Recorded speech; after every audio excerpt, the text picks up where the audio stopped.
ये वीडियो शुरू करते ही मैं आपसे एक सवाल पूछना चाहती हूँ कि आप इंडियन मीडिया के बारे में क्या सोचते हैं।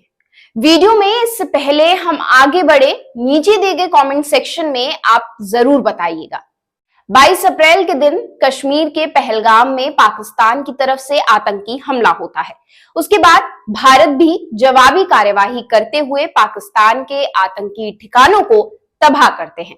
जहां इंडियन आर्मी एक तरफ बॉर्डर पर कड़ी मशक्कत के साथ आतंकियों को मुंह तोड़ जवाब दे रही थी, तभी हमारी इंडियन मीडिया भी कमाल कर रही थी। फिर वो फर्जी खबरों को रेगुलेट करना हो या फिर स्टूडियो में बैठकर गोले, बारूद, तोपों के ग्राफिक्स और एनिमेशन से पाकिस्तान को बर्बाद करना हो, इंडियन मीडिया डटी रही। इंडियन मेनस्ट्रीम मीडिया के चैनलों की इन हरकतों की वजह से इंटरनेशनल मीडिया ने भी इनके तारीफे काबिल कामों की जमकर धुलाई की।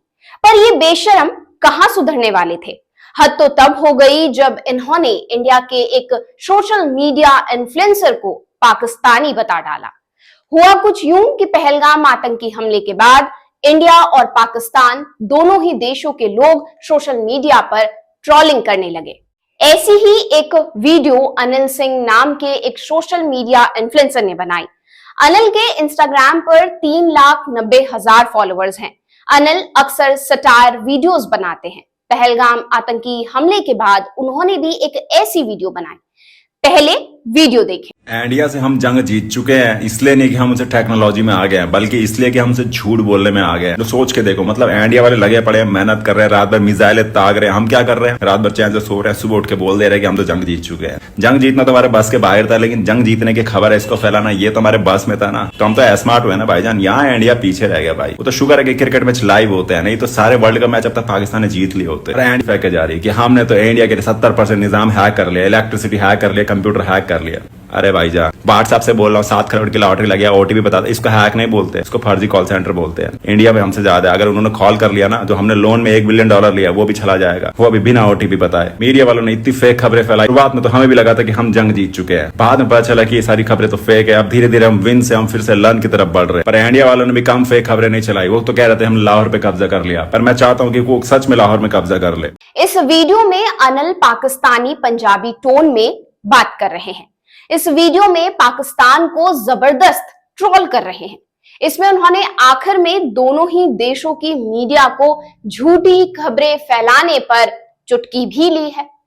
अर्नब गोस्वामी के चैनल आर भारत के एंकर्स उन्हीं की तरह जिस हिम्मत और जज्बे के साथ स्टूडियो में चीखते और चिल्लाते हैं, वो थोड़ा सा वक्त, सिर्फ थोड़ा सा वक्त अगर खबरों को टटोलने में इन्वेस्ट कर लेते तो शायद उनकी इतनी फजीहत ना हुई होती जो अब हो रही है।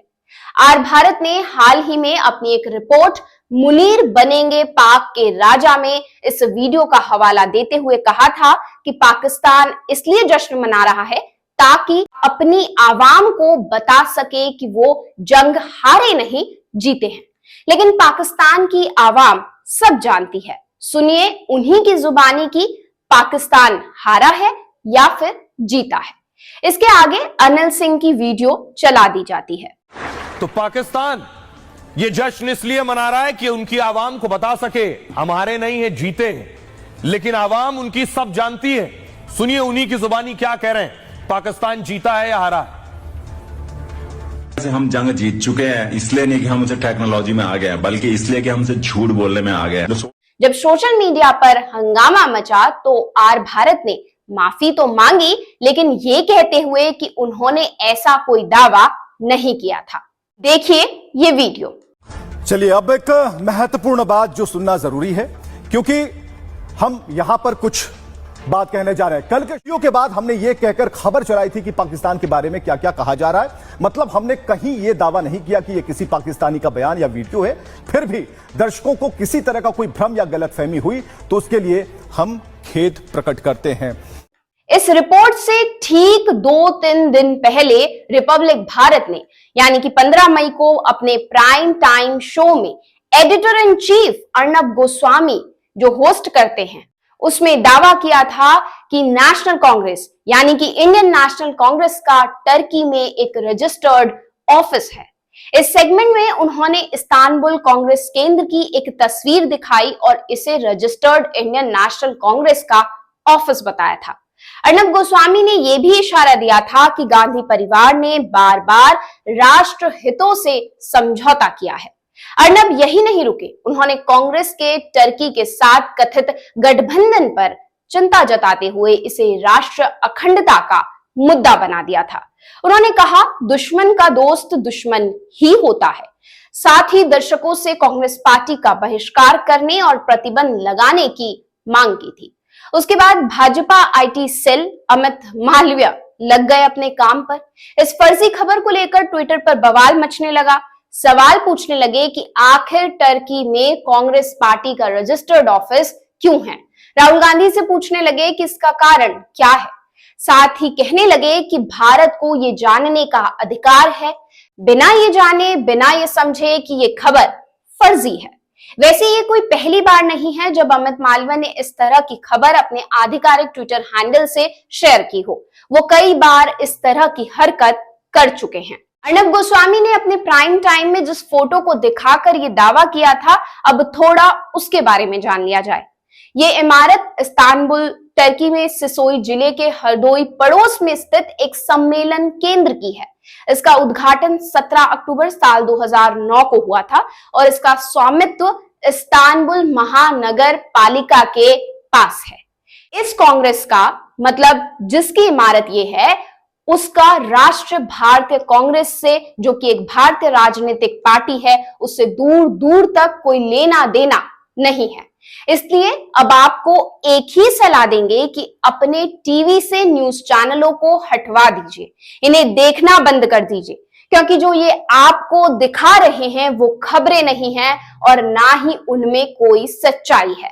सिर्फ एक एजेंडा के तहत आपको मोहरा बनाकर इस तरह की खबरें दिखाई जाती हैं, ताकि आप सही सवालों से, सही मुद्दों से हमेशा भटकते रहें। जिन पर सवाल होना चाहिए उन सवालों से दूरी बनाए रखें। और ऐसा कोई पहली बार नहीं हुआ है जब नेशनल न्यूज चैनल पर इस तरह की झूठी खबरों का बाजार लगा हो। अनगिनत न्यूज चैनल हैं, लेकिन ज्यादातर सिर्फ इस ही होड़ में है कि कौन कितना ज्यादा झूठ बोल सकता है, कौन कितना ज्यादा जनता को बेवकूफ बना सकता है। सबका पैटर्न एक ही है, बस परोसने का तरीका 19-20 है। मत भूलिए कि आर भारत वही चैनल है जो पुलवामा आतंकी हमले के कुछ मिनटों बाद ही टीआरपी को लेकर 41 जवानों की शहादत पर खुश हो रहा था। टीआरपी के नंगे नाच के लिए खुद को पत्रकार बताने वाले इसी आदमी ने बॉर्डर पर हमारे लिए तैनात जवानों का मजाक बनाकर रख दिया था।